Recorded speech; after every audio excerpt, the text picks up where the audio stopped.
A thrilling story of redemption, love, passion, and new beginnings. My gay boss paid me to pretend to be his wife, but a forbidden passion almost destroyed us. An arrangement that began for money transformed into a dangerous game of desire. Secrets and betrayal. Watch this story until the end. You'll be surprised by this tale. If you like love stories, romance, subscribe to this channel, leave your comment. We post videos like this every day, continuing. The deafening noise of the Hudson Expressway invaded the 22nd floor of the commercial building. But Nathan Collins couldn't hear anything beyond his own racing heart. Standing before the panoramic window of his office, he observed New York City stretching infinitely beneath the gray March sky.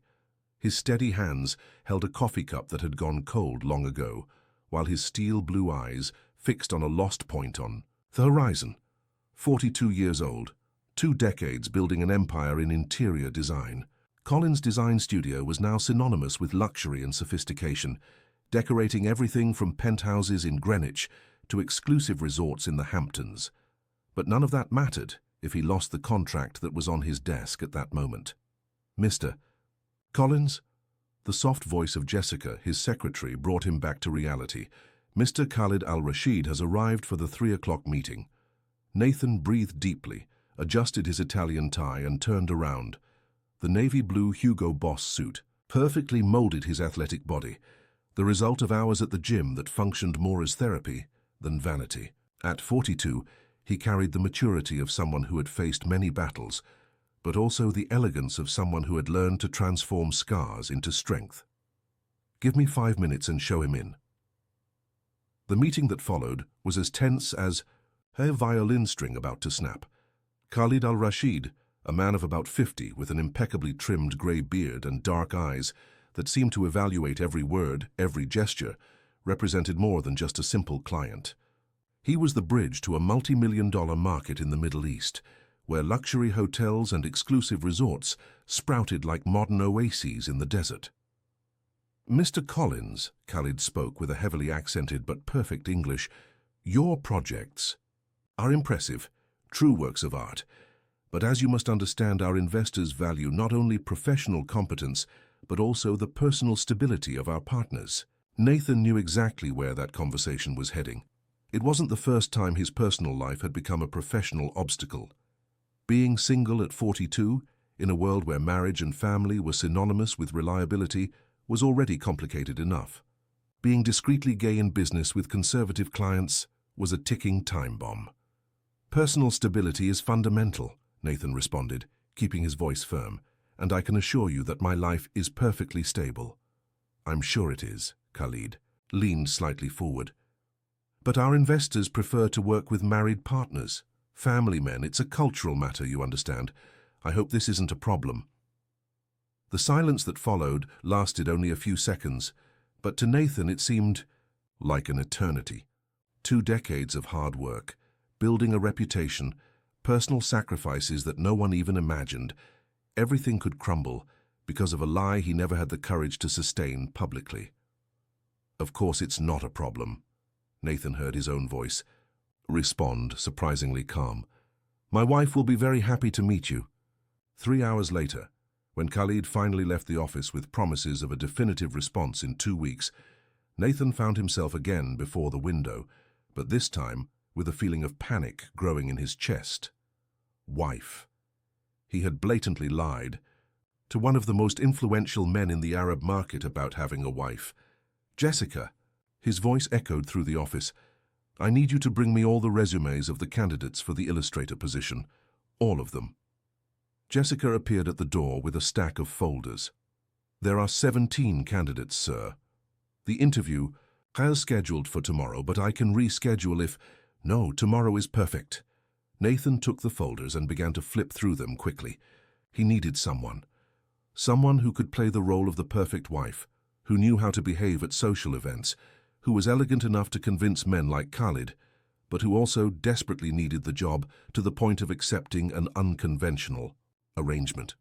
It was in the 11th folder that he found her, Emma Parker, 34 years old, graduated in visual arts from NYU, specialized in digital illustration, recently divorced, an address in Brooklyn that Nathan recognized as being a middle-class neighborhood, neither rich nor poor.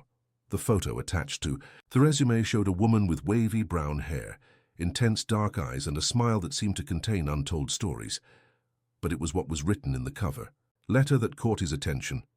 I am going through a period of personal rebuilding after my divorce, and I'm looking for an opportunity to restart professionally. I have a 6-year-old daughter to support, and I'm willing to dedicate myself fully to work. Recently divorced, single mother, desperately needing work. It was perfect. That night, Nathan could barely sleep. His apartment in Tribeca, with its 300 square meters of pure luxury and impeccable design, never seemed so empty to him. He walked through the rooms decorated with contemporary art pieces that cost more than many people earned in a year. Passed by the architecture and design books that lined the walls of his personal library, looked at the gym set up in one of the rooms that never received visitors. All of that was a careful construction, a perfect facade to hide the man he really was. And now he would need to build another layer of lies. He stopped in front of the mirror in the master suite bathroom and faced his own reflection. The steel blue eyes he had inherited from his mother, the dark brown hair with some silver strands, at the temples that gave him an air of distinction, the marked features that architecture magazines always described as aristocratic. Nathan Collins was a handsome, successful, respected man.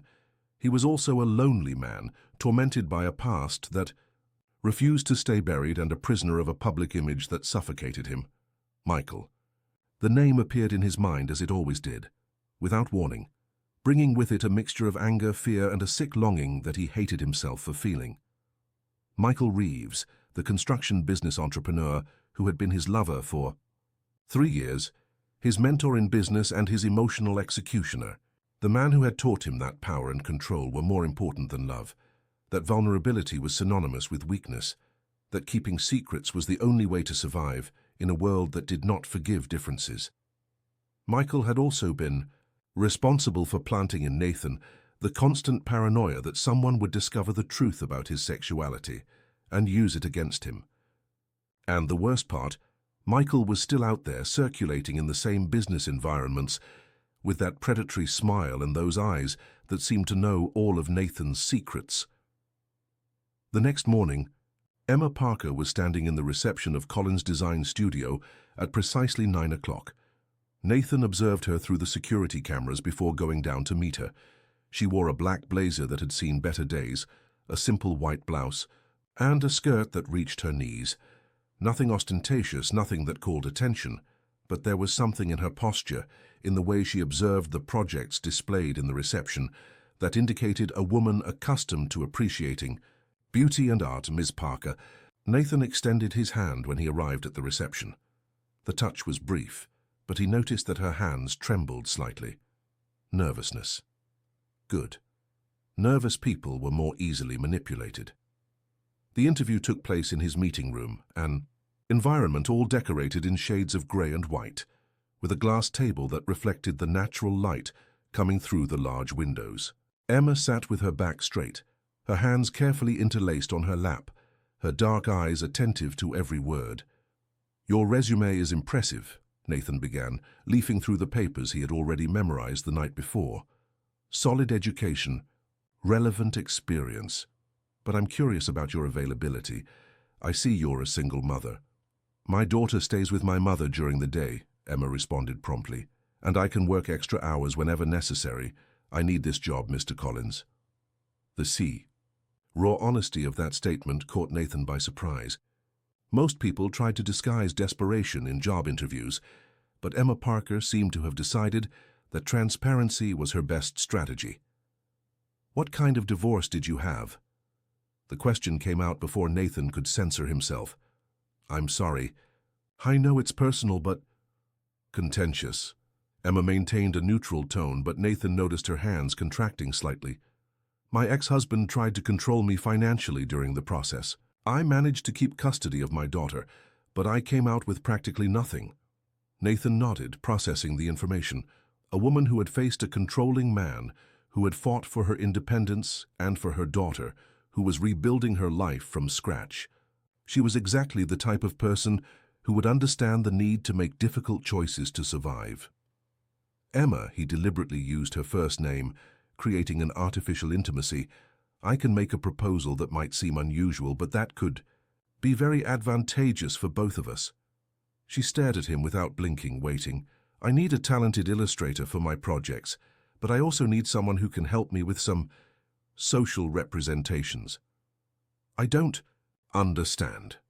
Nathan got up and walked to the window, carefully organizing his words. How to explain to a stranger that he needed her to pretend to be his wife without sounding like a complete madman? I have a very important contract in negotiation, a contract that could define the future of my company.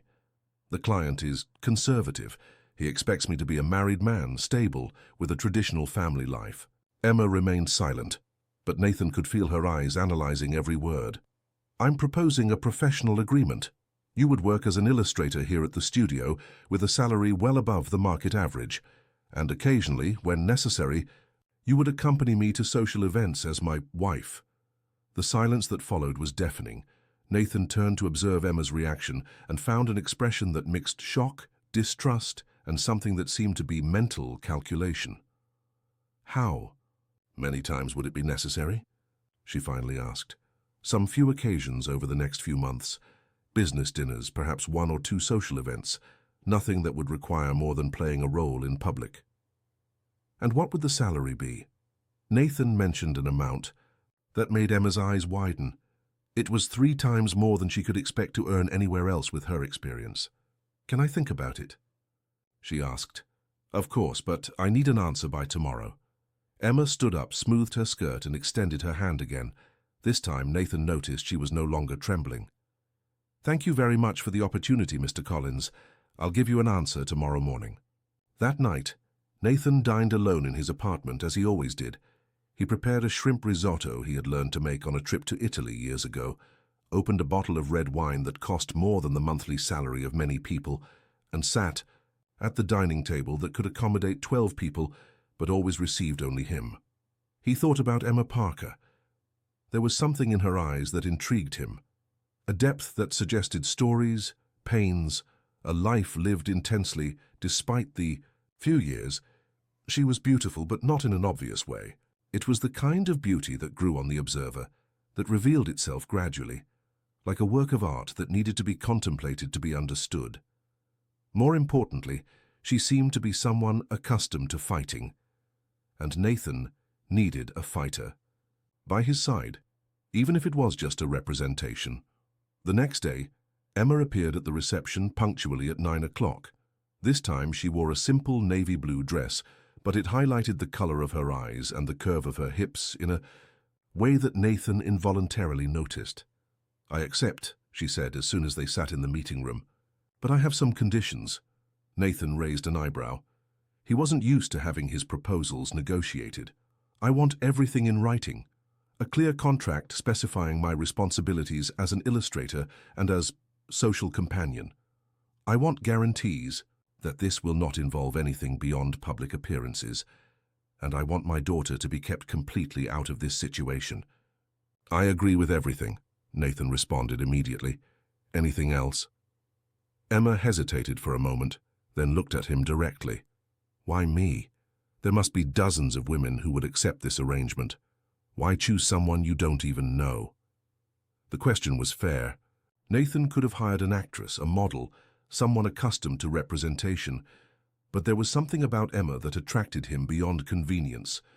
Perhaps it was the brutal honesty, perhaps it was the way she didn't try to impress him, perhaps it was simply the feeling that she would understand the need to build masks to survive. Because you need this job as much as I need this representation, he answered, and because I have the impression that you know how to keep secrets. Emma smiled for the first time since she had entered the office. It wasn't a happy smile, but rather one loaded with bitter irony that Nathan immediately recognized. It was the smile of someone who had learned that life rarely offered ideal choices. Then we have an agreement, Mr. Collins. Nathan, he corrected. If we're going to be married, even if only in public, I think it's better if you call me by my name. In the weeks that followed, Emma established herself in the studio with an ease that surprised Nathan. She always arrived punctually at 8 in the morning. worked with impressive concentration on her illustration projects, and interacted with the other employees in a cordial but professional manner. She was discreet, efficient, and talented, exactly what he needed. The first real test came 3 weeks later, when Khalid al-Rashid invited Nathan and his wife to dinner at one of the most exclusive restaurants in New York.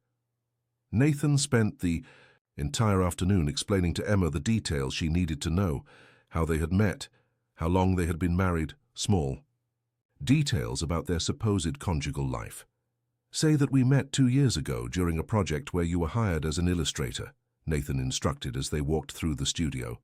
"That the relationship evolved naturally, and that we got married in a simple ceremony 8 months ago." Emma noted everything in a small notebook, with the same seriousness she dedicated to work briefings. "And what about your family?" she asked, "in case he asks about my in-laws." Nathan felt a tightness in his chest. Family was a painful territory, full of landmines that he preferred not to step on. "My parents died in a car accident when I was 25, he said, his voice becoming slightly lower. "I don't have siblings. I'm an only child." Emma stopped writing and looked at him with an expression he couldn't decipher. For a moment, it seemed like she was going to say something, but she just nodded and went back to taking notes. That night, Nathan picked up Emma at her apartment in Brooklyn. It was an old 4-story building, well-maintained but without luxuries. She was waiting for him in the lobby, wearing an elegant black dress that Nathan hadn't seen her in before, her hair pulled back in a low bun that left her neck exposed, subtle makeup that enhanced her dark eyes. She was beautiful. The realization caught Nathan by surprise and bothered him more than it should have. "You look perfect," he said when she got into the car, and immediately regretted the almost intimate tone he had used. "Thank you," Emma responded, adjusting her seatbelt. "I hope I don't ruin your representation." The dinner at Le Bernardin was a test of emotional endurance for both. Khalid al-Rashid proved to be a charming and attentive host, but Nathan could feel the man's eyes analyzing every gesture, every word, every interaction between him and Emma. It was like being under a social and cultural microscope. "So, Emma," Khalid addressed her after the main courses were served, "Nathan told me that you met through work. It must be wonderful to have a wife who understands your professional passion." Emma smiled naturally, as if she really had been Nathan's passionate wife for years. "It's a blessing," she responded. "Nathan is a perfectionist, as you must know. Sometimes I need to remind him that there is life beyond the projects." Nathan almost choked on his wine. Emma was improvising, creating details they hadn't discussed, and she was doing it with impressive naturalness. "And what is it like to be married to a man so dedicated to work?" Khalid asked, and Nathan perceived the trap in the question. "Challenging," Emma responded without hesitation. "But Nathan always finds ways to surprise me. Last week he cancelled an important meeting to take me to the doctor when I was feeling ill." Nathan stared at her, surprised by the ease with which she lied. Emma held his gaze for a moment, and something passed between them, an instant complicity, as if they were really a couple who shared intimate secrets. "Taking care of one's wife is a priority," Nathan said, placing his hand over Emma's on the table. The touch was planned to impress Khalid, but her soft skin under his fingers provoked a reaction he hadn't expected. The rest of the dinner proceeded without incidents, but Nathan was increasingly aware of Emma's presence beside him. The way she laughed at Khalid's jokes, how she gesticulated when she spoke, how she occasionally looked at Nathan with an expression that almost seemed genuinely affectionate. "You form an admirable couple," Khalid said at the end of the night, as they waited for the cars at the valet. "It's rare to see a businessman who manages to balance professional success with personal happiness." Nathan smiled and put his arm around Emma's waist, pulling her slightly closer. It was part of the representation, he told himself, but when he felt her body naturally fit against his, when he noticed the subtle perfume she wore, when he noticed how she allowed herself to relax in his arms, something in his chest contracted in a completely unexpected way. In the car, returning home, they remained silent for several minutes.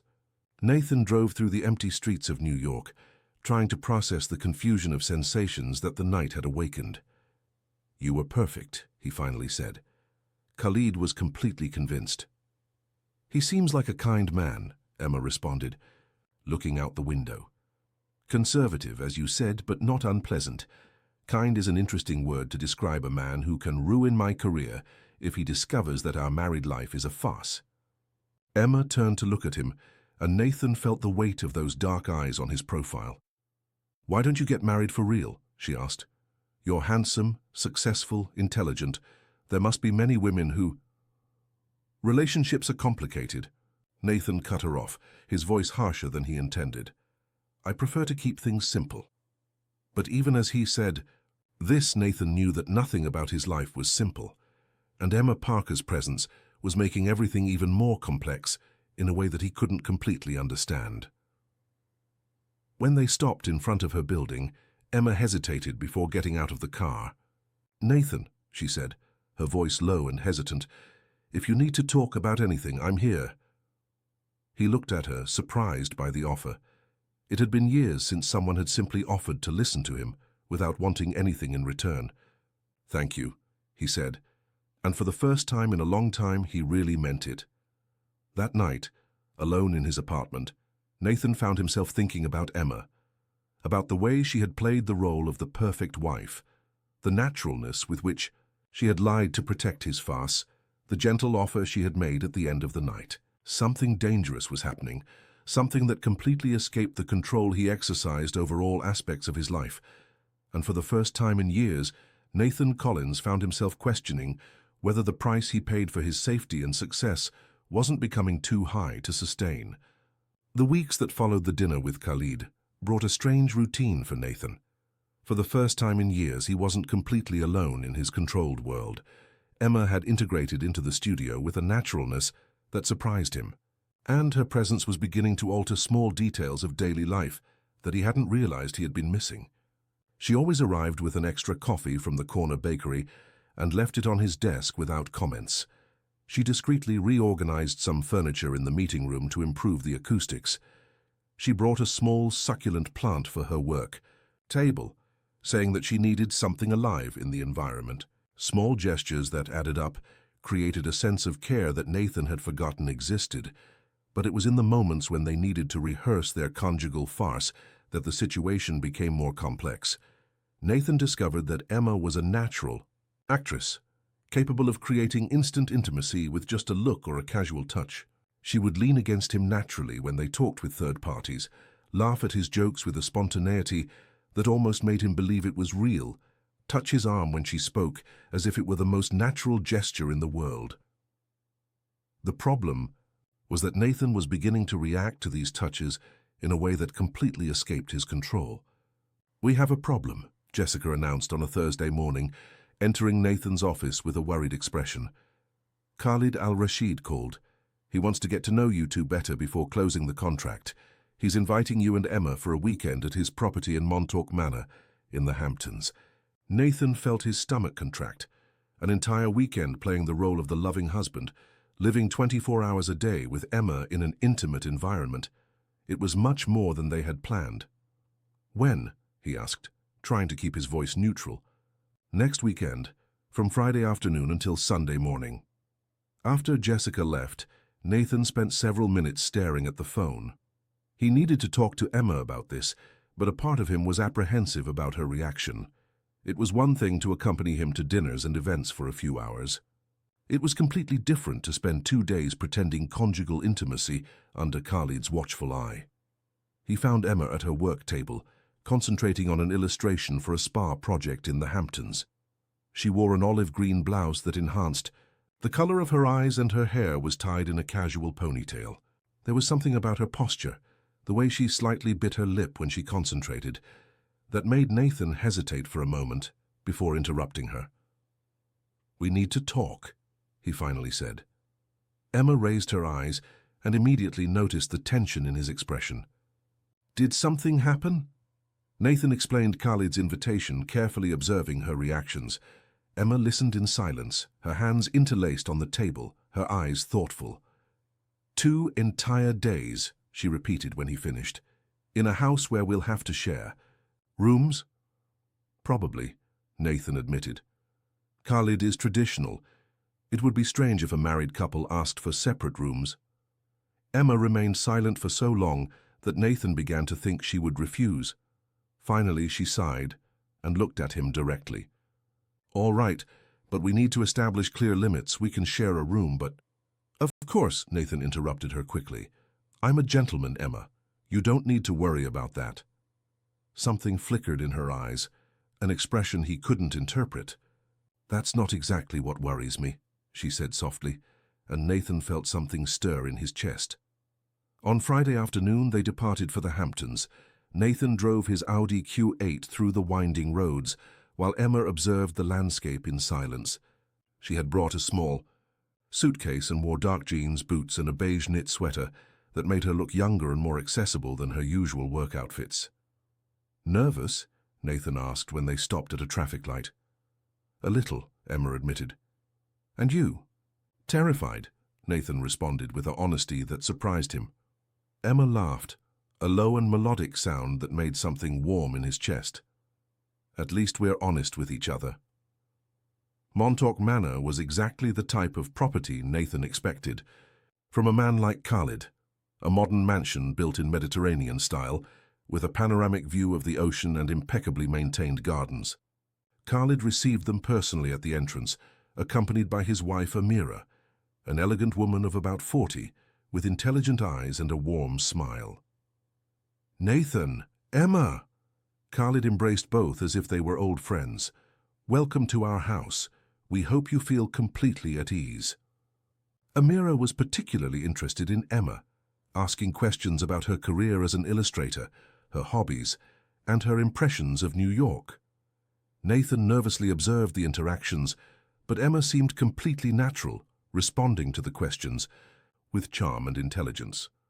The room assigned to them was an elegant suite on the second floor, with a king-size bed, a small sitting area, and a balcony overlooking the ocean. When the door closed behind them, Nathan and Emma stood for a moment looking at the bed they supposedly had to share. "I can sleep on the sofa," Nathan offered immediately. "Don't be ridiculous," Emma responded, dumping her suitcase on an armchair. "We're adults. We can share a bed without it meaning anything." But even as she said this, Nathan noticed that she avoided looking at him directly. Dinner was served on the terrace, with candles and a spectacular view of the lights on the bay. Khalid and Amira proved to be charming hosts, telling stories of their travels around the world and asking intelligent questions about Nathan's projects. But it was when the conversation turned to relationships that the situation became more delicate. "You are a very beautiful couple," Amira commented, smiling at Emma. "It's rare to see a man look at his wife the way Nathan looks at you." Nathan almost choked on his wine. Was he looking at Emma differently? He hadn't noticed. "Nathan has always been very expressive," Emma responded, and Nathan felt her hand gently rest on his at the table. "Sometimes I need to remind him that we're in public." The comment provoked laughter, but Nathan was intensely aware of the touch of Emma's hand on his. Her fingers were delicate but firm, and he could feel the warmth of her skin through the light touch. "And how do you keep the passion alive?" Khalid asked with the natural curiosity of a man who had been married for more than 20 years. "It's a challenge in today's world, with so many distractions." Nathan and Emma exchanged a quick look. It was the type of question they hadn't prepared for. "Surprises," Emma responded after a moment. "Nathan is always surprising me. Last week he took me to a small hidden cafe in Brooklyn that I had mentioned months ago that I wanted to know." Nathan stared at her, impressed by the ease with which she created intimate and convincing details. And then he realized that she was describing exactly the type of romantic gesture that he had never made for anyone, but that he would like to make for her. "And Emma has a unique way of supporting me at work," Nathan added, surprising himself. "She can see things in my projects that I don't see. It's like having a muse and an honest critic at the same time." This time it was Emma who stared at him with surprise, and Nathan realized that he had spoken with more sincerity than he intended. After dinner, Khalid suggested they walk through the gardens. The night was cool and starry, with the smell of sea salt in the air. Nathan and Emma walked side by side along the illuminated paths, aware that Khalid and Amira were observing them from a distance. "We need to talk," Nathan said softly when they were far enough away not to be heard. "About what?" "About the fact that we're improvising too much, creating stories that we never discussed." Emma stopped and turned to face him. In the soft light of the garden lamps, with her hair loose, swaying slightly in the breeze, she was stunning. "The best lies are based on truth," she said. "It's easier to represent real feelings than to completely invent them." "Real feelings," Nathan repeated, and something in his voice made Emma hesitate. Before she could respond, they heard footsteps approaching. Khalid and Amira appeared around the bend in the path, talking animatedly in Arabic. "Sorry to interrupt the romantic moment," Khalid said with a smile, "but Amira insists on showing you the view from the main terrace." The main terrace of the mansion offered a panoramic view of the ocean illuminated by the moon. It was truly spectacular, and Nathan found himself genuinely impressed by the beauty of the place. "This is where I like to come when I need to think about important business," Khalid commented, approaching Nathan. "The perspective helps us to see things more clearly." While Khalid spoke about the importance of tranquility for decision-making, Nathan noticed that Amira had pulled Emma to the other side of the terrace, and the two were talking in low voices. He couldn't hear what they were saying, but he saw Emma nodding and smiling naturally. "Nathan," Khalid called his attention, "may I ask a personal question?" Nathan immediately tensed. "Of course." "Have you been married before?" The question caught Nathan completely off guard. They hadn't prepared an answer for this. "No," he responded honestly. "Emma is my first and only marriage." Khalid nodded, thoughtfully. "I thought so. There's something in the way you look at each other. It's that intensity of those who are still discovering love." Nathan felt a wave of heat rise up his neck. Was there too much intensity? Was he being too obvious about the confused feelings that Emma awakened in him? "Khalid," Amira called from the other side of the terrace, "how about we take some photos? The place is beautiful with this light." What followed was an improvised photo session, with Khalid using his phone to capture natural moments of the couple. Nathan and Emma posed side by side, he with his arm around her waist, she naturally leaning against him. The physical proximity was becoming a sweet torture that Nathan didn't know how to handle. "Now a kiss," Amira suggested, with the enthusiasm of someone who adored romance. To eternalize this beautiful moment. Nathan felt the world stop. A kiss. They had never kissed, not even as part of the representation. He looked at Emma and saw the same tension in her eyes. "Let's go," Emma whispered, so low that only he could hear. "It's just a kiss for the photo." She turned slightly to face him, her hands resting on his chest. Nathan lowered his head slowly, aware that Khalid was pointing the phone at them. "It was just for the photo," he repeated to himself. "It was just part of the representation." But when Emma's lips touched his, something exploded in Nathan's chest like a fire that had been dormant for years. It was supposed to be a casual, superficial kiss, just to convince the lenses. Instead, it was as if a dam had broken. Emma tasted like red wine and unfulfilled promises. Her lips were soft and warm, and when she sighed softly against his mouth, Nathan had to hold himself back from pulling her closer. The kiss lasted only a few seconds, but to Nathan it seemed like an eternity, and at the same time insufficient. When they separated, Emma's eyes were dark and slightly surprised, as if she too had felt something beyond what she expected. "Perfect," Khalid exclaimed, looking at the photo on the phone. "You really are a loving couple." The rest of the night passed in a haze of polite conversations and forced smiles. Nathan could barely concentrate on what was being said, intensely aware of Emma's presence beside him, of her subtle perfume, of the way she occasionally touched him during the conversation. When they finally retired to the room, the tension between them was almost palpable. Emma went straight to the bathroom to change clothes, leaving Nathan alone with his confused thoughts. When she came out, wearing a simple cotton pajama that somehow made her seem sexier than any expensive lingerie, Nathan was standing on the room's balcony looking at the dark ocean. "Nathan," Emma approached hesitantly. "About the kiss." "It was just for the photo," he said quickly without turning around. "It didn't mean anything." The silence that followed was so long that Nathan finally turned to look at her. Emma was standing in the middle of the room, her arms crossed, with an expression that mixed hurt and something that seemed to be disappointment. "Of course," she finally said. It didn't mean anything, but the way she said it made Nathan realize that perhaps for her it had meant something, and the possibility that Emma might be feeling the same confusion, that he was both terrifying and exciting. They lay down on the king-size bed, maintaining a careful distance from each other, each pretending to sleep while being intensely aware of the other's breathing. Nathan stared at the ceiling for hours, processing sensations he hadn't felt for years, questioning everything he believed he knew about himself. The next morning, breakfast on the terrace was an exercise in acting for both. Nathan and Emma maintained the representation of the happy couple, but there was an underlying tension that they couldn't completely disguise. Khalid, however, seemed completely satisfied with what he saw. "I must admit," he said as he drank his Arabic coffee, "that I came to this weekend with some doubts about our contract. The business world is full of men who present a facade but have no real substance behind it." Nathan felt his stomach contract. Did Khalid suspect something? "But seeing you two together," Khalid continued, "I realize that you are a real man, Nathan. A man who knows what is important in life. This gives me a lot of confidence in our partnership." Nathan forced a smile, but inside he felt like a complete imposter. If Khalid knew that all of this was an elaborate lie, that Nathan was gay, that Emma was just an employee pretending to be his wife. "I'll be direct," Khalid said, placing the cup on the table. "I want to close our contract.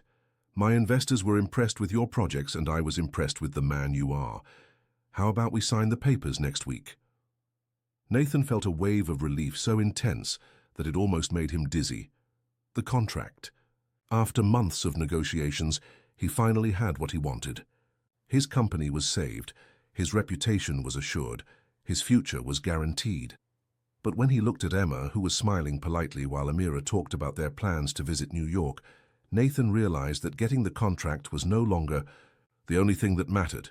Something else was happening, something he wasn't prepared to face. The trip back to New York was strange. Nathan drove in silence, lost in thoughts while Emma looked out the window. The casual conversation that had developed between them in the last few weeks seemed to have disappeared, replaced by an uncomfortable awareness of what had happened between them. "Nathan," Emma said when they were arriving in the city, "we need to talk about what happens now." "What do you mean?" "Khalid is going to sign the contract. Our farce worked. Does that mean our agreement is complete?" Nathan hadn't thought about that. The contract with Khalid was just the beginning. There would be celebration events, business dinners, social occasions where he would still need a wife. But more than that, the idea of Emma simply walking out of his life left him with a strange feeling of emptiness. "There will still be some social occasions," he said carefully, "if you're willing to continue." Emma remained silent for so long that Nathan began to think she would refuse. "All right," she finally said, "but we need clearer rules about boundaries." Nathan nodded, but even as he agreed, a part of him wondered if it wasn't already too late for boundaries. Something had changed between them that weekend, something that went beyond representation and professional agreements, and Nathan wasn't sure that he wanted or could go back. When he dropped Emma off in front of her building, she hesitated before getting out of the car. "The kiss," she said without looking at him, "did it really mean nothing?" Nathan looked at her, seeing the vulnerability she was trying to hide. There were so many things he wanted to say, so many confused feelings that he couldn't organize into words, but the only words that came out were, "I don't know." Emma nodded slowly, as if that honest answer was better than a polite lie. "I don't know either," she admitted softly before getting out of the car. That night, alone in his apartment, Nathan found himself unconsciously touching his lips, reliving the moment of the kiss. It had been years since he had felt attracted to a woman, years since he had questioned his own sexuality. Michael had been his only significant romantic experience, and after him, Nathan had convinced himself that women simply didn't awaken anything in him. But Emma was changing that. Emma was changing everything. And for the first time in years, Nathan Collins found himself completely lost about who he really was and what he really wanted. On the following Monday, when he arrived at the office, Nathan found an envelope with no return address on his desk. Inside there was only a photo, him and Emma kissing on the terrace of Montauk Manor. On the back, a handwritten message. What a beautiful couple. It would be a shame if someone discovered that it's all a lie. Nathan's blood froze in his veins. Someone knew, someone was watching, and for the first time since he had started this farce, Nathan realized that there was much more at stake than just a business contract. There was his reputation, his company, his carefully constructed life. And now there was Emma, a woman who had entered his life as a solution to a problem and had become a completely different problem, a problem that he didn't know if he wanted to solve. Nathan stared at the photo for long minutes, his hands imperceptibly trembling. It was a crystal-clear image, captured at the exact moment he and Emma were kissing on the terrace of Montauk Manor. The angle suggested it had been taken from afar, possibly with a telephoto lens. Someone had followed them. Someone had planned this. Quickly he examined the envelope for clues. Common paper, no watermark. The handwriting of the message was disguised, probably, written with the non-dominant hand. But there was something familiar in the tone, a calculated cruelty that made his stomach contract in recognition. Michael. The name appeared in his mind like a bitter certainty. Only Michael would have the patience and malice necessary to orchestrate something like this. Only he knew Nathan well enough to know exactly where to attack to cause maximum damage. Nathan locked the photo in his private drawer and tried to continue with his normal routine, but concentration was impossible. Every noise in the hallway made him jump. Every unidentified call left him in panic. When Emma appeared at the door of his office around 10 in the morning, he almost screamed. "Sorry if I startled you," she said, observing his exaggerated reaction. "I wanted to show you the first sketches of the spa project." Emma approached the desk, spreading her drawings with her usual naturalness. She wore a light blue blouse that enhanced the color of her eyes, and her hair was tied in a casual bun. She seemed completely normal, as if the weekend in the Hamptons hadn't happened, as if that kiss hadn't changed anything between them. Nathan tried to concentrate on the drawings, but he was intensely aware of her proximity. He could smell the subtle perfume she wore, see the concentration on her face as she explained her artistic choices, notice the way she gesticulated when she became enthusiastic about the work. "Nathan?" Emma called his attention. "Is everything okay? You seem tense." He looked at her, pondering whether he should tell her about the photo, but how to explain without revealing that there was much more at stake than she imagined. How to talk about Michael without having to expose his entire dark past? "I'm fine," he lied. "Just worried about some details of the contract." Emma studied him for a moment, clearly not convinced but didn't insist. She collected her drawings and headed to the door. "Nathan," she said, stopping at the threshold, "if you need to talk about anything, I'm here." He looked at her, surprised by the offer. It had been years since someone had simply offered to listen to him, without wanting anything in return. "Thank you," he said, and wanted to say much more. The rest of the morning passed in a haze of tension. Nathan tried to work, but his eyes constantly returned to the drawer where he had hidden the photo. Around noon, when he was seriously considering hiring a private detective, his phone rang. "Nathan Collins," he answered automatically. "Hello, my love." The voice on the other end was smooth, cultured, familiar in a way that made Nathan feel nauseous. "I missed you." Michael. Nathan looked around the office, checking if anyone could hear, and lowered his voice. "What do you want?" Straight to the point, as always. "That's one of the things I adored about you." Michael laughed softly, a sound that used to make Nathan tremble with desire, and now only provoked revulsion. "How about we have lunch together? I have an interesting proposal for you." I have no interest in anything you have to offer. Are you sure? Not even if I say it's about your lovely wife, Emma, isn't it? Fascinating woman, very photogenic. Nathan closed his eyes, confirming his suspicions. It was Michael who was behind the blackmail. What placement, he asked through clenched teeth. The River Cafe, 1 hour. And Nathan, come alone. We don't want your wife to worry unnecessarily, do we? The call ended, leaving Nathan with the phone in his hand and a feeling of dread growing in his stomach. Michael never did anything without an elaborate plan. If he was returning now, after 3 years of silence, it was because he wanted something very specific.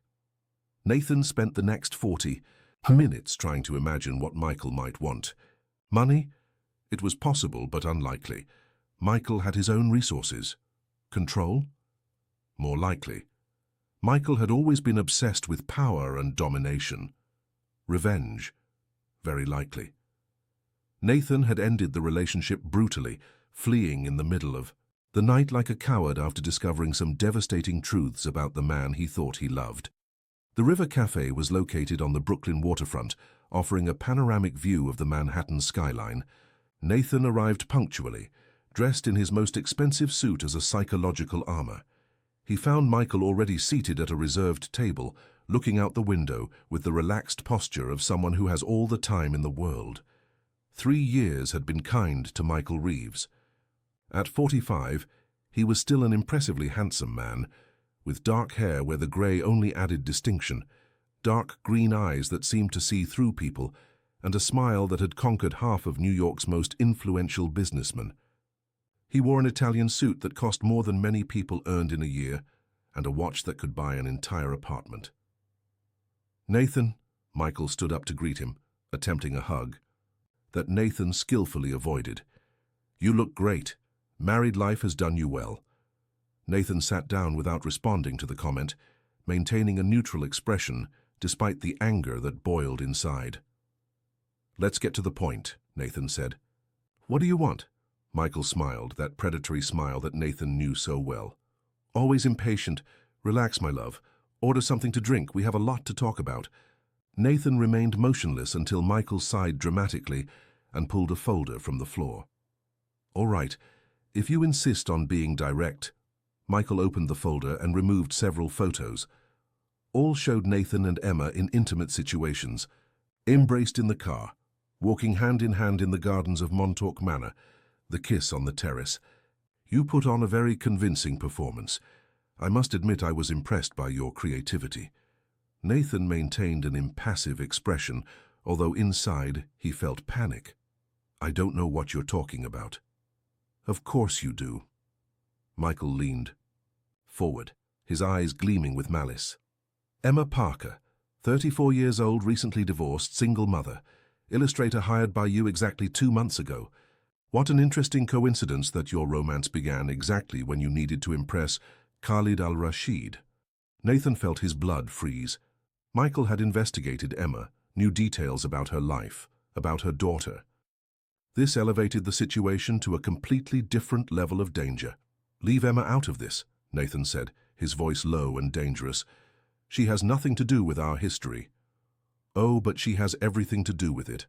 Michael leaned back, in his chair, clearly savoring control of the situation. You see, Nathan, I don't care who you're sleeping with. I never cared. Men, women, both. Your sexuality was always fluid. It was one of the things that attracted me to you.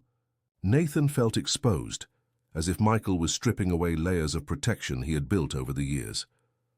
What bothers me, Michael continued, is that you're lying to powerful people. Khalid al-Rashid is a very influential man, with important connections. If he discovers he was deceived, get to the point. Michael smiled again and pulled some more documents from the folder. I want you to sign this. Nathan examined the papers. It was a partnership contract that basically handed over control of Collins' design studio to Michael. A specific clause ensured that Nathan would remain as creative director, but all financial and strategic decisions would go through Michael. You're crazy if you think I'm going to sign this. I think you will. Michael gathered the photos again, because the alternative is me sending these images to Khalid, along with some interesting information about your personal life. I imagine he would be disappointed to discover he was deceived. Nathan tried to think quickly. The contract with Khalid was worth millions and was crucial for the future of his company. If he lost the deal, it wouldn't just be a financial matter. His reputation in the market would be destroyed. No one would trust him anymore. "Why are you doing this?" Nathan asked. "You have your own company, your own projects. Why do you want mine?" Michael's expression changed subtly, revealing something deeper beneath the mask of control. "Because you left me," he said simply. "Ran away in the middle of the night like a coward, without explanations, without confrontations. Simply disappeared. From my life." Nathan remembered that night 3 years ago. He had accidentally discovered that Michael was involved in questionable businesses, using his construction company to launder money for criminal organizations. When he confronted Michael, the discussion had escalated to something ugly and violent. Michael had shown a side that Nathan had never seen, controlling, manipulative, willing to use violence to keep secrets. "You know why I left," Nathan said softly. "Ah, yes. My supposed illegal activities." Michael dismissed the accusation with fair gesture. "You never had the stomach for the more too practical aspects of business. I didn't have the stomach for criminality. Call it what you want. The fact is that you left me, and now you'll pay for that." Nathan looked again at the contract, calculating his options. He could try to fight against Michael, but without concrete evidence of his crimes, it would be just his word against that of a respected businessman. He could confess everything to Khalid, but that would mean losing the contract and possibly ruining Emma's career as well. "I need time to think," Nathan finally said. "Of course." Michael put the documents back in the folder. "You have until Friday. 5 days to decide if you want to save your company and your reputation, or if you prefer to see everything crumble because of misplaced pride." Nathan stood up to leave, but Michael held him by the arm. "And Nathan, don't try anything stupid. I have copies of everything in safe places. And if anything happens to me, these photos and information will automatically be sent not only to Khalid, but to all the main media outlets in New York." Nathan disengaged from the touch and left the restaurant with trembling legs. On the street, he breathed deeply several times, trying to process what had just happened. Michael wasn't just threatening his career. He was threatening Emma, her daughter, everything she had built after the difficult divorce. When he returned to the office, Emma was at her desk working on a new illustration.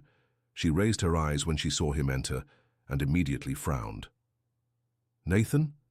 You're pale. Did something happen?" Nathan stopped at the door, observing her. Brown hair falling over her shoulders, dark eyes concentrated, delicate hands moving the pencil over the paper. She was beautiful in a natural way, without artifice, and there was something about her that calmed him, even in the midst of chaos. Without fully thinking about what he was doing, Nathan crossed the room and knelt beside her chair. "Emma," he said, his voice lower than he intended, "I need you to listen to me carefully. There may be some complications with our agreement." Emma put down the pencil and turned completely to him, concern evident in her eyes. "What kind of complications?" Nathan hesitated. How to explain that his past had come back to haunt him? How to tell her that she could be in danger because of the power games of men she didn't even know? "There are some people from my past who may try to use our situation against me, against us." Emma studied him for a moment, then extended her hand and touched his face gently. The touch was so unexpected and tender that Nathan found himself unconsciously leaning against the palm of her hand. "Nathan," she said softly, "whatever is happening, we'll face it together. I'm not fragile. I can handle complications." The sincerity in her voice, the way she offered to stand by him even without knowing the details, made something break in Nathan's chest. It had been so long since someone had offered to fight alongside him, to face problems together instead of just running away when things got difficult. "Emma," he began, but couldn't finish the sentence. Instead, he leaned forward and kissed her. This time, it wasn't for cameras or to convince anyone. It was pure desire, need, a connection that he could no longer deny or control. Emma responded immediately, her hands rising to entangle in his hair, her body leaning closer. The kiss was different from the first, more desperate, more honest, loaded with weeks of repressed tension and feelings that neither of them wanted to admit. Nathan could taste her, the warmth, the way she sighed softly against his lips. When they finally separated, both were breathing heavily. Emma looked at him with dark and slightly surprised eyes. "That wasn't for any photo," she said softly. "No," Nathan admitted. "It wasn't." They remained like that for a moment, him still kneeling beside her chair, Emma's hands still touching his face. It was a moment of total vulnerability, without masks or representations. "Nathan," Emma said hesitantly, "what's happening between us?" Before he could answer, Jessica appeared at the door. "Mr. Collins, sorry to interrupt, but Khalid, Rashid is on the phone. He said it's urgent." Nathan stood up quickly, adjusting his tie and trying to recover his professional composure. "Transfer it to my phone," he said to Jessica, then looked at Emma. "We'll talk later." Khalid's call brought good news. He wanted to accelerate the signing of the contract and schedule a celebration party for the end of the week. But Nathan could barely concentrate on the words. His mind was divided between the deadline Michael had given and the confused feelings that Emma awakened in him. After the call, Nathan found Emma still at her desk, but now she seemed distant, lost in thoughts. "Khalid wants to sign the contract on Friday," he said, "and have a celebration party on Saturday." Emma nodded without looking at him. "Emma," Nathan approached, "about what happened before—" "It's okay," she interrupted him, finally looking at him. "I know the situation is complicated. You don't need to explain anything." But Nathan realized that she was closing herself off, building walls of protection, and he didn't blame her. He himself didn't know what he felt, couldn't offer explanations or guarantees. That night, Nathan arrived home to find his digital defenses compromised. Someone had invaded his security system, his computers, even his smart TV. On the living room screen, a message flashed: 4 days remaining. Michael was escalating the pressure, demonstrating that he could invade any aspect of Nathan's life, whenever he wanted. The violation of privacy, the feeling of being constantly observed, left Nathan with a growing paranoia. He spent the night awake, walking through the apartment, checking locks, thinking of strategies. He could go to the police, but Michael was too skilled to leave obvious evidence. He could hire private security, but that would only confirm that there was something to hide. Next morning, Nathan arrived at the office to find Emma already working, as always. But there was something different about her, a determination that wasn't there before. "I need to know the truth," she said as soon as she saw him. "About what's happening, about who is trying to harm us. If we're going to face this together, I need real information." Nathan observed her for a moment. Emma had arrived earlier, was dressed with more care than usual, and there was a different energy about her, as if she had made an important decision during the night. "It's complicated," he said. "I can handle complicated. What I can't handle is lies and half-truths." Emma stood up and walked over to him. "Nathan, yesterday you kissed me for real. It wasn't representation. It wasn't part of our agreement. It was real." Nathan nodded slowly. "And today you're here, clearly terrified about something, trying to protect me from information that can directly affect me." Emma crossed her arms. "That's not fair to me." She was right. Nathan realized he was repeating the patterns he so hated in Michael, controlling information, making unilateral decisions about what was best for another person. "My ex-lover is blackmailing me," he said finally. "He has photos of us and wants to use that to force me to hand over my company to him." Emma blinked several times, processing the information. "Ex-lover, as in man?" "Yes, Michael Reeves. We were in a relationship for 3 years. We ended in a very ugly way." Nathan carefully observed Emma's reaction, prepared to see disgust, confusion, or rejection. Instead, he saw only analytical thought. "And he has photos of us doing what?" "Playing a married couple, basically. But if Khalid discovers that it was all a lie, we lose the contract and possibly much more." Emma completed the reasoning. "And this Michael, He knows about your sexuality? Nathan nodded, surprised by the naturalness with which Emma was handling the revelations. So the problem isn't just the marriage farce, it's also the fact that you are gay, and that can affect business with conservative clients. Bisexual, Nathan corrected automatically, then hesitated. At least, I always thought I was gay. But with you... Emma looked at him intensely. With... me what? Nathan approached her, aware that he was completely exposing himself. With you I feel things I haven't felt for years, things I've never felt for a woman before. The silence that followed seemed to last an eternity. Emma studied him, as if she were seeing him for the first time. Nathan, she finally said, I need you to understand something. I'm not an experiment. I'm not a way for you to discover your sexuality or to redeem yourself from the past. I know, and that's not what... Let me finish. Emma raised her hand. But I also won't run just because the situation is complicated. If there's something real between us, it's worth fighting for. Nathan felt something release in his chest. He expected judgment, fear, rejection. Instead, Emma was offering acceptance and support. So what do we do? He asked. Emma smiled for the first time since the conversation had begun. First, you tell me everything about this Michael. Everything. Then we plan how to deal with him. Nathan spent the next hour telling Emma the whole story of his relationship with Michael, how they met, the initial attraction, the years of emotional manipulation, the discovery of the illegal businesses, and the dramatic escape in the middle of the night. Emma listened to everything without judgments, asking pointed questions, taking occasional notes. When he finished, she remained silent for several minutes, processing. He's dangerous, she finally said, not just manipulative, genuinely dangerous. I know. And you have until Friday to decide.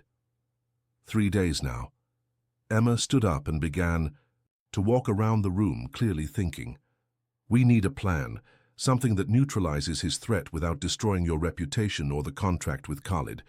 Nathan observed her, impressed by the way she was approaching the problem in a practical and strategic manner. Emma, he said hesitantly, you don't need to get involved in this. It's my problem, my past. I can... Nathan. Emma stopped walking and looked at him. Yesterday you kissed me for real. Today you told me your deepest secrets. If you think I'm simply going to run away now, you don't know me at all. The determination in her voice, the way she was positioning herself as a real partner instead of just an employee playing a role, made Nathan realize that his feelings for her went far beyond physical attraction or the convenience of the agreement. There's one more thing, he said softly. Michael specifically mentioned you. He investigated your life, knows about your daughter. Emma's face paled slightly, but her expression hardened instead of showing fear. Then now it's personal, she said simply. And in that moment, Nathan knew he was completely lost. Not just for Emma, but for the way she faced adversities, how she transformed vulnerability into strength, how she offered to fight battles that weren't even hers. For the first time in 3 days, Nathan felt something beyond fear and despair. He felt hope, and a growing determination that he would not let Michael destroy the first real and good thing he had found in years. The next 2 days passed in a whirlwind of secret planning and growing tension. Nathan and Emma transformed the office into a kind of operations center, working late to find a way to neutralize Michael without destroying everything they had built. Emma revealed a strategic acumen that surprised Nathan. She had researched Michael on the internet, discovered information about his construction company, mapped his social connections, and even found some irregularities in public contracts that could be investigated. Michael Reeves Construction has contracts with the city that seem inflated, Emma explained on Wednesday afternoon, spreading printed documents on the meeting table. And some of the works he executed presented serious structural problems a few months after completion. Nathan leaned over the papers, impressed with the detailed research she had done. How did you get this information? My ex-husband was an Investigative journalist before becoming controlling and abusive, Emma responded with an ironic smile. I learned some useful things from him before discovering he was a coward. Nathan observed her as she explained her discoveries. There was a different energy in Emma in the last few days, a fierce determination that made her even more attractive.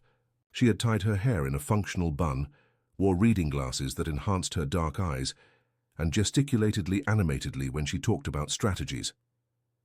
But this still doesn't solve our immediate problem, Nathan said, forcing himself to concentrate on the discussion. Michael has photos of us. If he releases them, then we need something that forces him to remain silent. Emma leaned back in her chair and looked at him directly. Something he wants more than revenge. Nathan knew exactly what Michael wanted, more than revenge himself. Michael had always been obsessed with control and possession. His true anger wasn't about the end of the relationship, but about Nathan having escaped his influence. He wants me to go back to him, Nathan said softly. Not necessarily as a lover, but as property. Emma frowned, processing the information. So we offer him that. What do you mean? You pretend you're considering going back. Set up a private meeting with him. I hide with a recorder. We record him confessing to blackmail and threats. Emma leaned forward, her eyes gleaming with determination. With a recorded confession, we have protection against the photos. Nathan immediately shook his head. It's too dangerous. Michael is unpredictable when he feels provoked. More dangerous than handing your company over to him. The question hung in the air between them. Nathan knew that Emma was right, but the idea of putting her in danger terrified him more than losing business or reputation. Emma, he said, standing up and walking to the window, there are things about Michael that I haven't told you. He's not just manipulative. He's violent when he doesn't get what he wants. Emma stood up too and approached him, stopping very close enough for Nathan to feel the warmth of her body. Nathan, she said softly, look at me. He turned, finding her dark eyes very close. Emma extended her hand and touched his face as she had done 2 days before. I survived a marriage with a controlling and abusive man, she said. I fought in court for my daughter against someone who tried to destroy me financially and emotionally. I'm not fragile, Nathan, and I won't let this Michael destroy what we're building. The conviction in her voice, the strength she radiated, made Nathan realize that he had completely underestimated the woman in front of him. Emma wasn't just a desperate employee accepting a strange agreement. She was a warrior who had faced her own battles and emerged stronger. What are we building? He asked softly, aware that they were entering dangerous emotional territory. Emma hesitated for a moment, then leaned slightly closer. You know exactly what we're building, she whispered. Nathan lowered his head until his lips almost touched hers. He could feel Emma's breath, see the golden nuances in her dark eyes, notice how she unconsciously leaned toward him. Emma, he began, but she silenced him by placing a finger on his lips. Stop. Thinking so much, she murmured. For once in your life, stop calculating risks and consequences. Nathan kissed her then, a kiss that started soft but quickly intensified.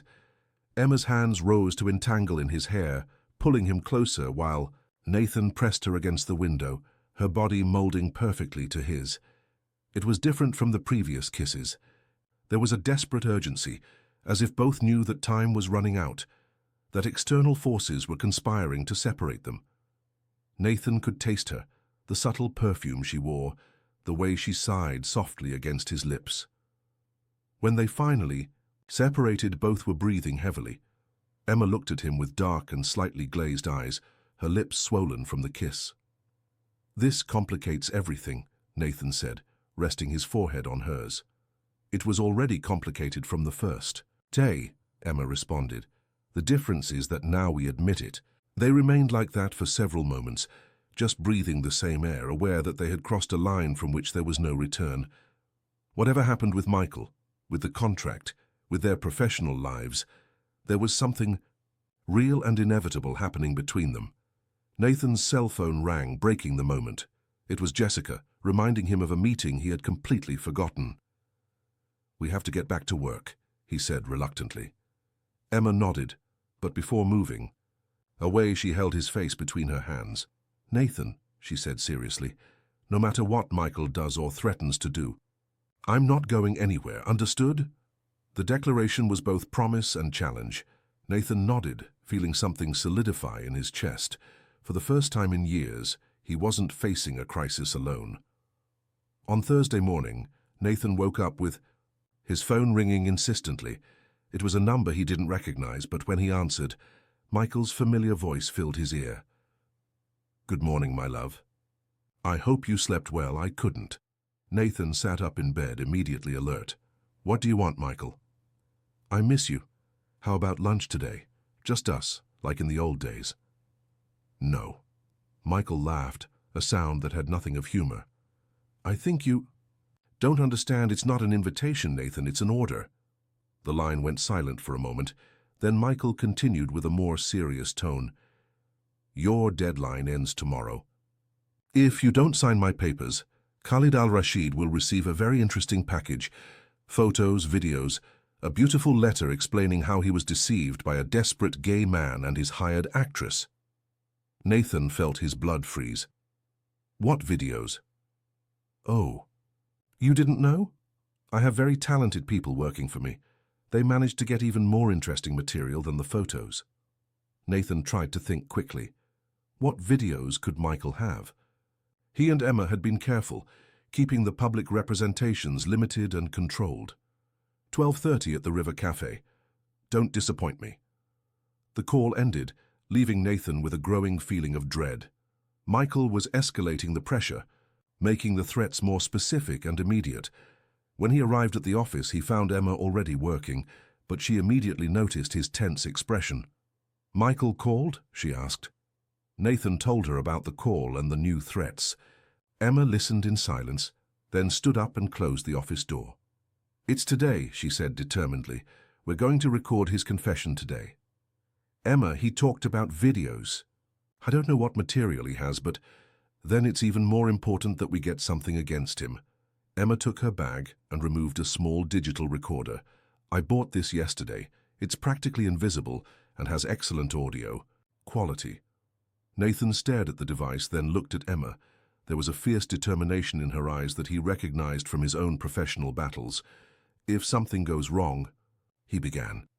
Nothing will go wrong, Emma interrupted him. We'll be smart, careful, and we'll protect what is ours. The way she said ours made something tighten in Nathan's chest. In just a few weeks, Emma had become more than an employee, more than a partner in a convenient agreement. She had become someone for whom he was willing to fight. They spent the morning planning every detail. Emma would stay at the restaurant, at a nearby but discreet table, with the recorder activated. Nathan would use a small transmitter that she had obtained, allowing her to hear the conversation in real time. If he tries anything physical, you leave immediately, Nathan instructed for the 10th time. Nathan, Emma held his face between her hands, you need to trust me. He kissed her then, softly, trying to memorize the taste of her, the sensation of her soft lips against his. If anything happens to me today, he said when they separated, you take your daughter and leave New York. Michael is... Nothing will happen, Emma silenced him. And when this is over, we're going to have a very serious conversation about what we are to each other. The River Cafe was moderately busy when Nathan arrived. He spotted Emma at a table across the room, disguised with dark glasses and a hat, pretending to read a book. Michael was already waiting at the same table as the previous meeting, impeccably dressed and with that predatory smile that Nathan knew so well. Punctual as always, Michael said when Nathan sat down. It's one of the qualities I most admire in you. Nathan discreetly checked if the transmitter was working, then looked directly at Michael. Let's get this over with. What's the rush? Michael signaled to the waiter. First, let's order something, then we'll talk about business. For the next 15 minutes, Michael maintained a casual conversation about business, politics, and society, as if they were old friends reuniting. Nathan responded mechanically, aware that he was being tested, evaluated. You know, Michael finally said, leaning back in his chair, I always knew you would come back to me. I didn't come back to you. Not yet. Michael smiled. But you will, because deep down you know we're made for each other. You need someone who makes the difficult decisions, who protects you from the consequences of your excessive sensitivity. Nathan felt nauseous, but maintained a neutral expression. And Emma? Where does she fit in this fantasy of yours? Michael's expression changed subtly, revealing a deeper cruelty. Emma is dispensable, a temporary distraction. When you sign my papers and we become partners again, she will simply disappear from your life. And if I refuse? Michael pulled out his phone and showed a photo to Nathan. It was an image of Emma leaving her house the previous morning, but the angle and quality suggested it had been taken with professional surveillance equipment. I said I had videos, Michael murmured. I have material of you two throughout the entire weekend in the Hamptons. Very intimate material. Nathan felt his blood freeze. If Michael had videos of them in private moments, it meant that the invasion of privacy had been much deeper than he imagined. What kind of material? Michael slid the phone across the table. On the screen, a good quality video showed Nathan and Emma in the room at Montauk Manor. It was from the moment when they were preparing to sleep, talking softly, and Nathan could clearly see the genuine intimacy between them, the way Emma touched him, how he reacted to her. Very sophisticated equipment, Michael commented casually. Micro cameras, directional microphones. My team is very talented. Nathan clenched his fists, fighting against the impulse to jump across the table and strangle Michael right there. You criminally violated our privacy. I protected my interests, Michael corrected, and now I have enough material to destroy not only your farce with Khalid, but also little Emma's reputation. I imagine how she would feel knowing that intimate videos of her are circulating on the internet. The explicit threat made Nathan realize that Michael had crossed all lines. It was no longer just about the contract or about power. It was about systematically destroying everything that Nathan valued. What exactly do you want? Nathan asked, his voice low and controlled. Michael smiled, savoring the moment of victory. First, you sign the papers transferring control of your company to me. Second, you break up with Emma publicly in a humiliating and definitive way. Third, you return to my life as my personal consultant. And in return, I keep the videos and photos safe. Emma can continue her normal life, raise her little daughter, pretend none of this happened. Nathan looked around the restaurant, aware that Emma was listening to every word through the transmitter. He could imagine the horror and anger she must be feeling upon discovering the depth of the privacy violation. I need guarantees, Nathan finally said. Of course, you have my word. Your word is worthless. Nathan leaned forward. I want you to confess all of this, recorded, the blackmail, the threats, the invasion of privacy. I want proof that you're coercing me. Michael laughed genuinely for the first time in the conversation. You think I'm stupid? Why would I do that? Because otherwise I'll tell Khalid everything, accept the consequences and fight you in court. I might lose everything, but you'll lose too. Michael's expression hardened. You wouldn't do that, not with Emma at risk. And at that moment, Nathan knew he was cornered. Michael knew exactly what his weak point was and was willing to exploit it mercilessly. You're right, Nathan admitted softly. I wouldn't do that with Emma at risk. Michael smiled again, sensing victory. So we have an agreement. You sign the papers tomorrow before the meeting with Khalid. Break up with Emma in a public and humiliating way, and your life returns to having proper direction. Nathan nodded slowly, knowing he had no choice. But while pretending to capitulate, his mind was already working on another strategy. If he couldn't destroy Michael directly, he could at least protect Emma in the most painful way possible, distancing her from him before Michael could hurt her. I need a few hours to prepare, Nathan said. Of course. But Nathan, Michael leaned forward, don't try anything creative. I have people watching Emma and her daughter. If you try anything, they will pay the price. The explicit threat against Emma's daughter was the last straw. Nathan stood up abruptly, fighting against the impulse to physically attack Michael. I got the message. Good. Until tomorrow, my love. Nathan left the restaurant with trembling legs, aware that Emma must be following him. He walked several blocks before finally stopping, in a small park and sitting on a bench. A few minutes later, Emma appeared with a pale face and eyes gleaming with anger. Son of a bitch was the first thing she said. That son of a bitch filmed us. Nathan pulled her to sit next to him, checking if there was no one nearby who could hear them. Emma, you heard the threats. He mentioned your daughter. I know.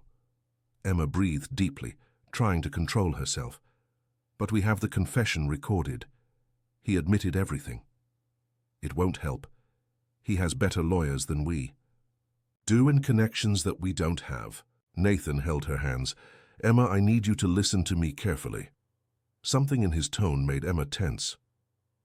Nathan, you're going to take your daughter tonight and leave the city. You have a sister in Boston, right? You'll stay there until I resolve this. No, Emma shook her head vehemently. I won't run away and leave you to face this alone. Emma, he threatened your daughter, a 6-year-old child. Nathan held her face between his hands. I can't protect you both and fight him at the same time. Then we fight together. No. Nathan stood up abruptly. Don't you understand? He won. He has enough material to destroy our lives. The only way to protect you, is what? Abandon.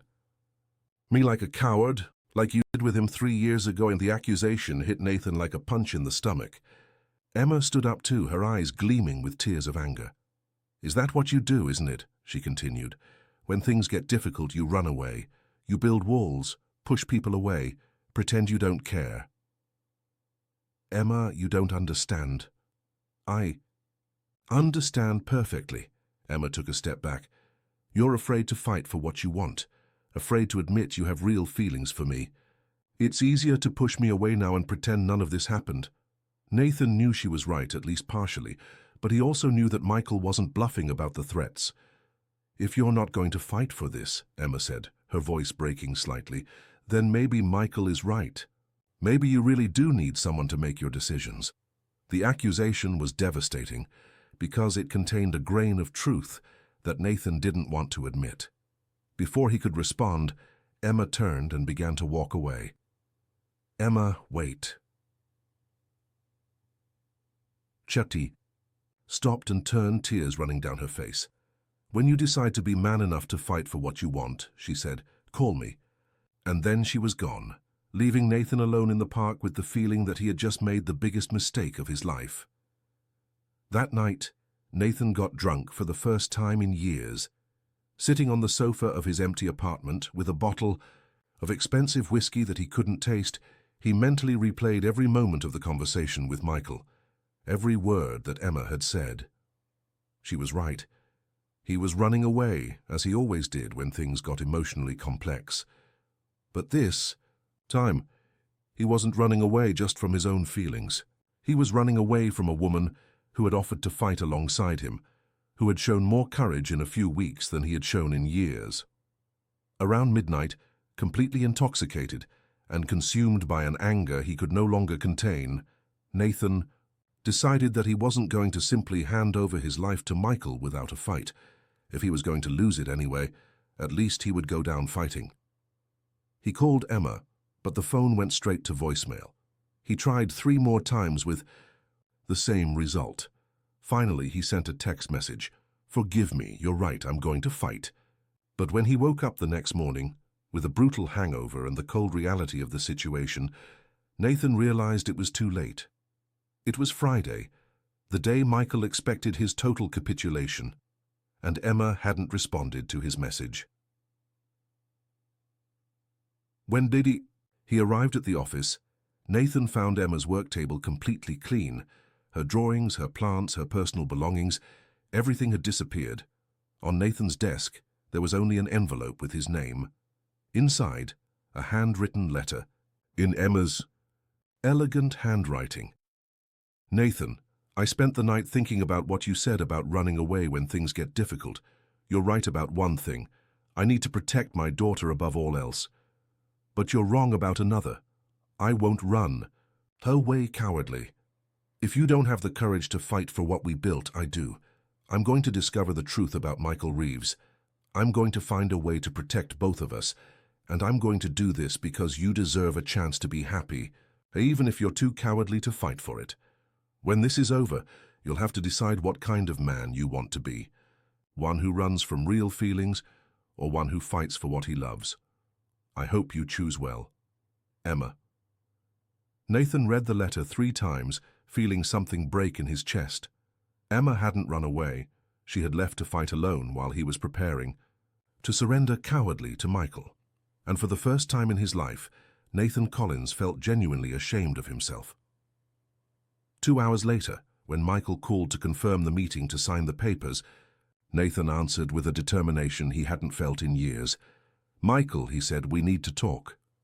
"Of course, my love. My office in an hour." "And Nathan, bring the signed documents."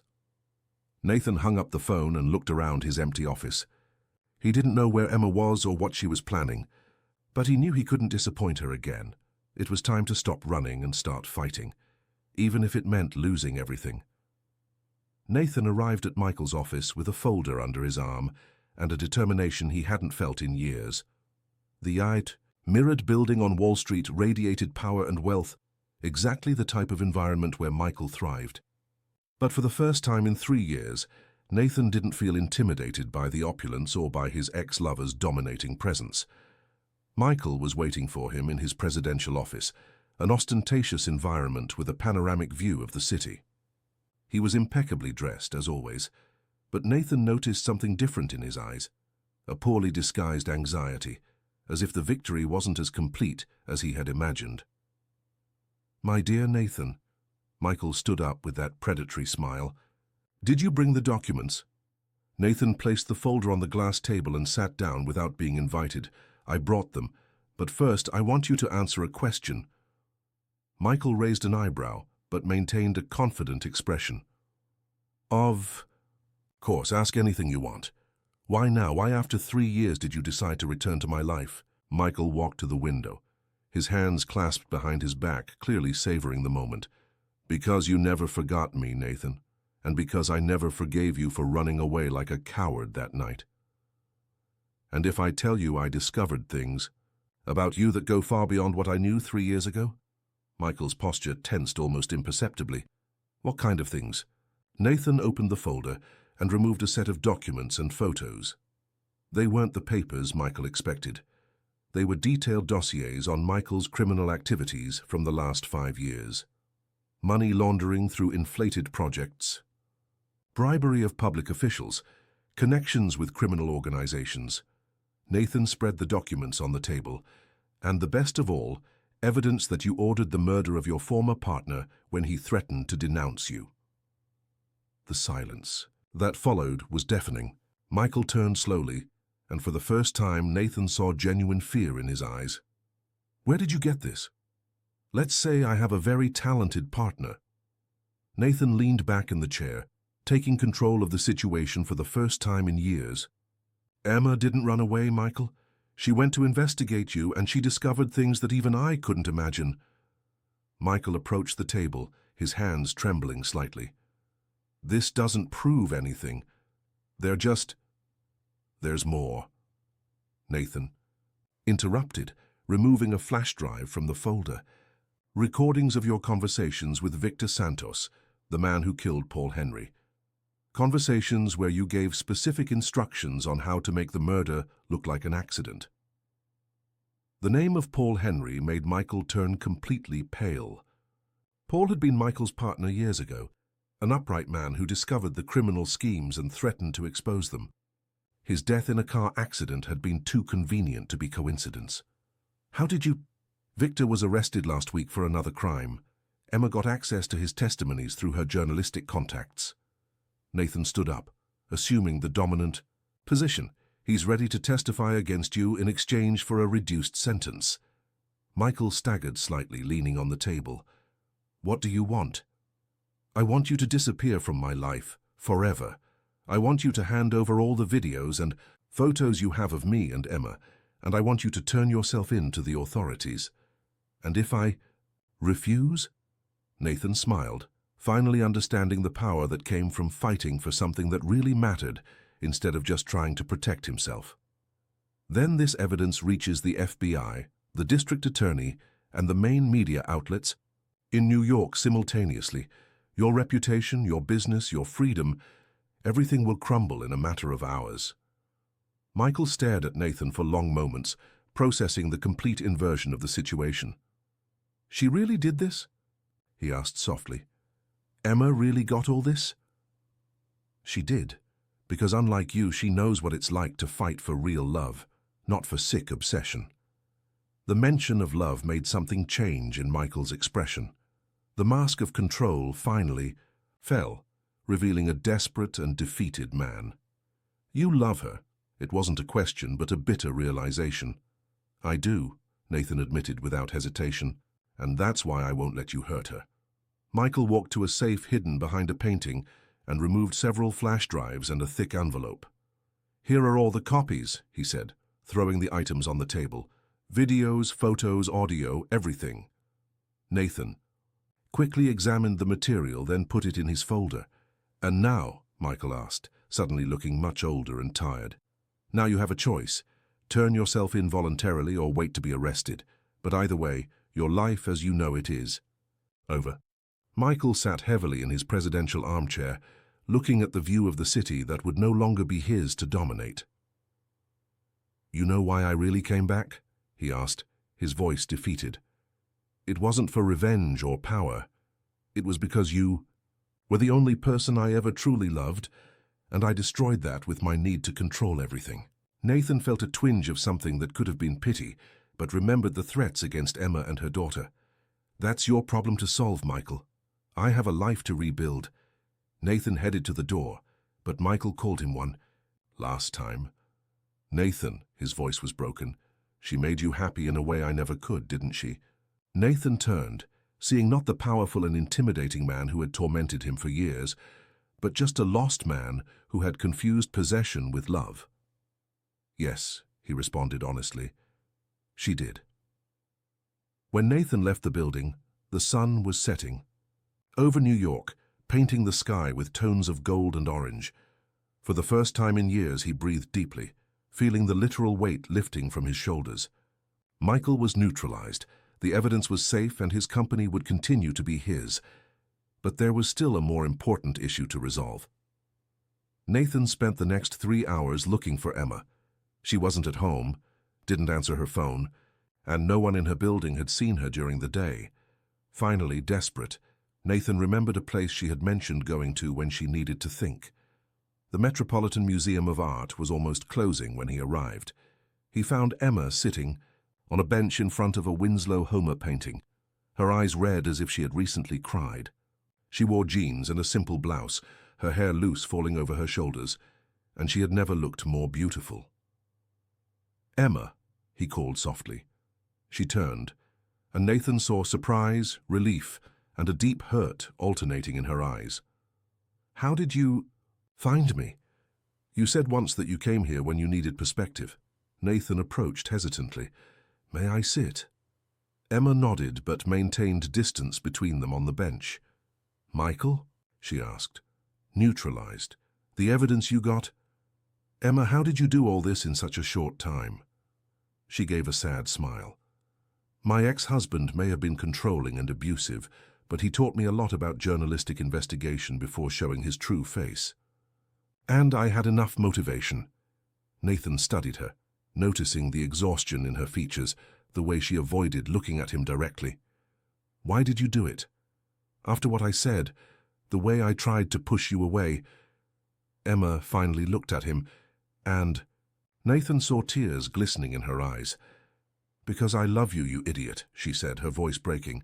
Because even when you were being a coward and trying to protect me in the worst possible way, I still loved you.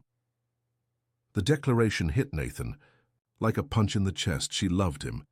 After everything that had happened, after he had tried to push her away in a brutal way, she still loved him. Emma, he began, but she raised her hand to silence him. Let me finish, she said, breathing deeply.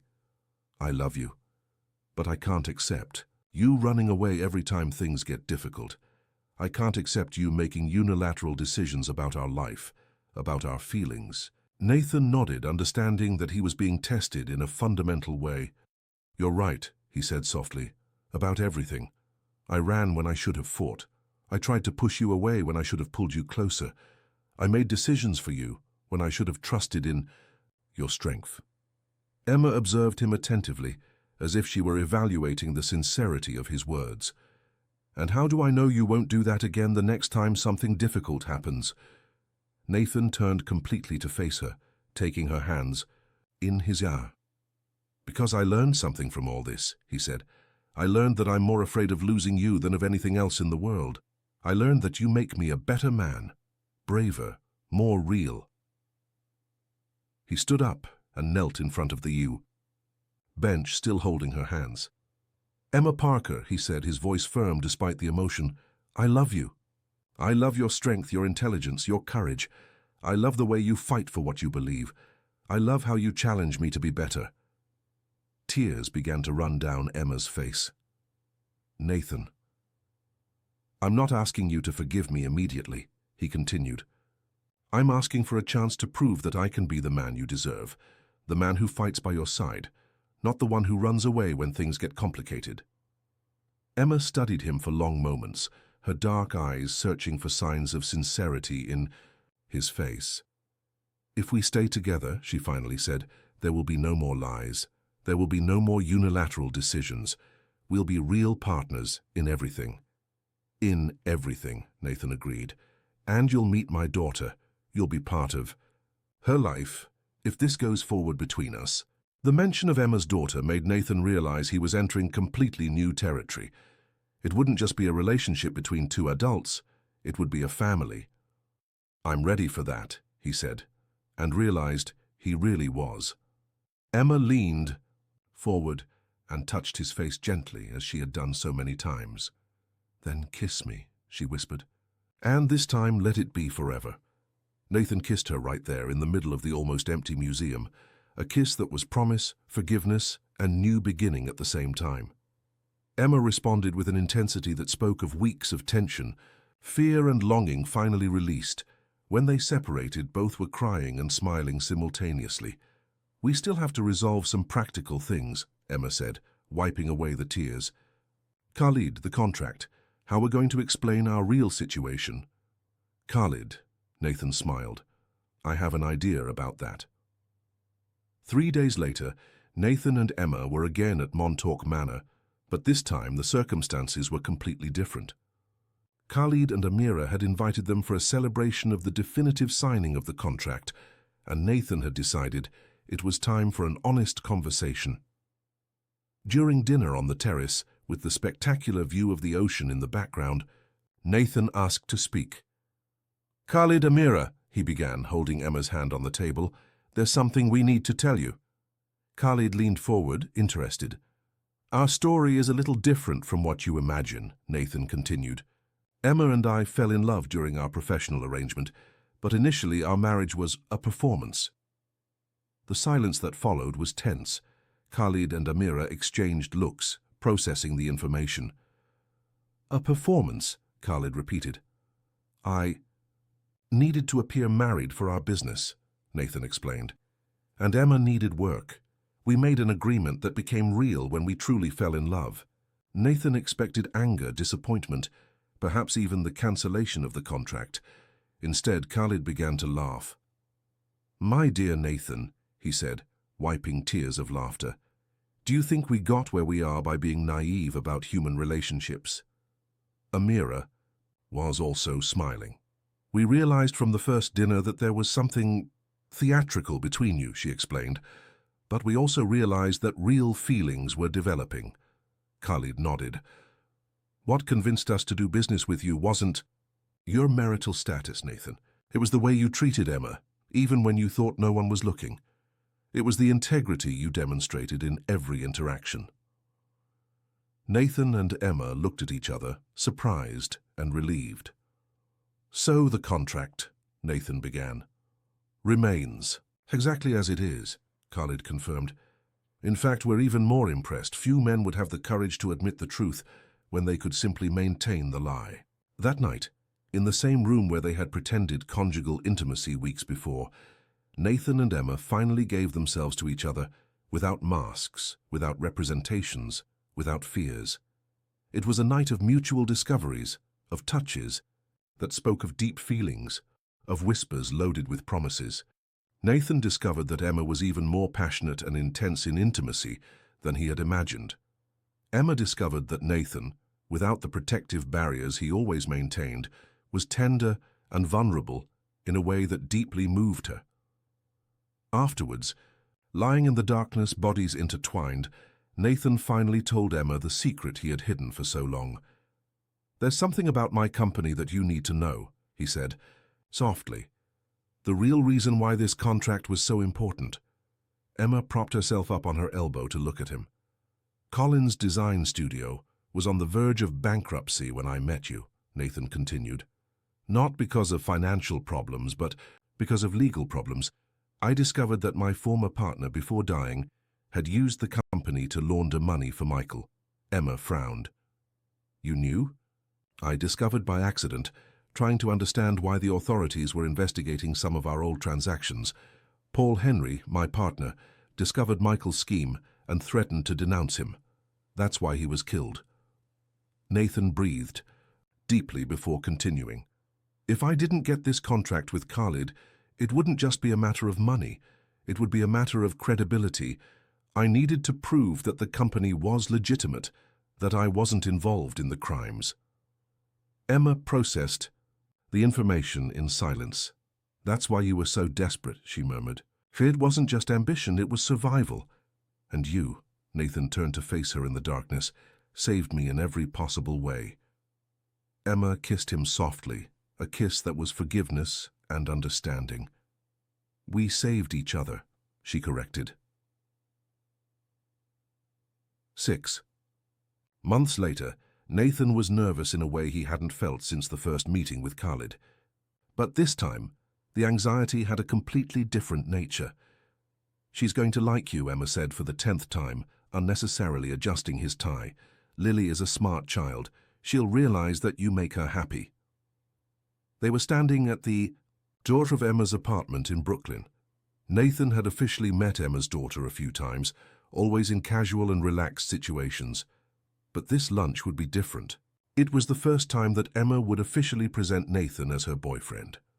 The door opened, and a 6-year-old girl with curly brown hair and smart eyes appeared. "Mommy!" Lily ran to Emma's arms, then looked curiously at Nathan.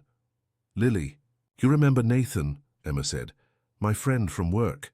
"Hi, Lily." Nathan knelt to be at her height. "Your mom told me you like to draw." Lily nodded vigorously. "I draw princesses and dragons, but my dragons are nice." "How interesting. Can I see your drawings after lunch?" The smile that Lily gave was radiant and immediate. Nathan felt something melt in his chest. During lunch, Nathan observed the dynamic between Emma and her daughter. He saw where Lily had inherited the intelligence and determination, but he also saw the gentleness, the way Emma balanced firmness with affection, how she created a safe environment where Lily could be a child without failing to learn about the world. "Nathan," Lily said suddenly, "do you like my mom?" The direct question caught Nathan by surprise. Emma choked slightly on her water. "I like her very much," Nathan answered honestly. "Why do you ask?" "Because she's happy when she talks about you, and she wasn't happy like that with Daddy." Emma blushed intensely, but Nathan saw that she wasn't uncomfortable. She was waiting to see how he would handle the situation. "Your mom makes me very happy too," Nathan said to Lily, "and I hope we can be friends, you and I." Lily studied him for a moment with the seriousness that only children can have. "If you don't hurt my mom," she finally said, "we can be friends." The declaration was so adult and protective that Nathan felt tears sting his eyes. "I promise I will never hurt your mom," he said solemnly. "And I promise I will always take care of both of you." Lily nodded, apparently satisfied with the answer. After lunch, Nathan found himself sitting on the floor of the living room, helping Lily color a drawing of a castle where a princess was. saving a dragon instead of the other way around. Why did the princess save the dragon, he asked, genuinely curious. Because everyone deserves to be saved, Lily answered, as if it were obvious. Even dragons. Nathan looked at Emma, who was observing the scene from the kitchen with a tender smile on her face.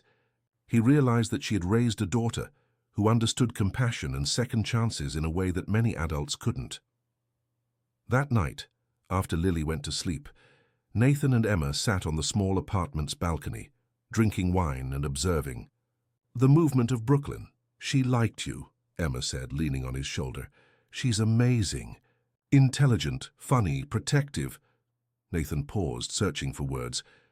Emma, I don't know if I'm prepared to be a father figure. I never thought. No one is prepared, Emma interrupted him gently. But you have something more important than preparation. You have genuine love. Nathan kissed her, a soft kiss loaded with gratitude and future promises. I love you, he murmured against her lips. I love you both. We love you too, Emma responded. And now we're a family. A year. Later, Nathan was again nervous, but this time for a much happier reason. He was kneeling in the same park where he had almost lost Emma, holding a small velvet box. Emma was watching him with wide eyes, her hands covering her mouth in surprise. Emma Parker, Nathan said, his voice trembling slightly with emotion. You saved my life in every possible way. You taught me to fight for what I love, to be vulnerable, to be real. Lily was hidden behind a nearby tree with Emma's mother, observing the scene and trying to contain her excitement. You gave me a family, a purpose, a reason to be brave, Nathan continued. Will you marry me? For real this time? Emma was crying and laughing simultaneously. Yes, she said, throwing herself into his arms before he even finished opening the box. Yes, yes, yes. Lily came running from behind the tree and threw herself into the collective hug, shouting with joy. Now we're a real family, she exclaimed. Nathan looked around, at Emma in his arms, at Lily jumping with happiness, at the park where he had almost lost everything out of fear of fighting for what he wanted, and realized that he was finally home. Not in a place, but with the right people. 6 months later, in the same Montauk manor where they had pretended to be married, Nathan and Emma exchanged true vows before Khalid and Amira, Emma's family, and the employees of Collins' design studio, who had become like a family to Nathan. Lily was the flower girl, radiant in a pink dress that she herself had helped choose. During the ceremony, when Nathan looked into Emma's eyes and promised to love her in all circumstances, to fight alongside her in all battles, and to always choose courage instead of fear, he knew that he had found his true identity. He wasn't just Nathan Collins, the successful businessman. He was Nathan, the man who had learned that true love wasn't about control or excessive protection. It was about partnership, mutual trust, and the courage to be vulnerable with the right person. And when Emma promised to love him not despite his scars and fears, but including every broken part that he had tried to hide, Nathan finally understood what Pablo Neruda meant when he wrote that love conquers all. Not because love makes life easier, but because it makes the struggles worthwhile. And as they danced their first dance as husband and wife, with Lily twirling around them and the sun setting over the Hamptons Ocean, Nathan knew that he had found something that no Michael could destroy, no fear could diminish, no past could stain. He had found his home, he had found his family, he had found himself. And for the first time in his life, Nathan Collins was completely, irrevocably, perfectly happy.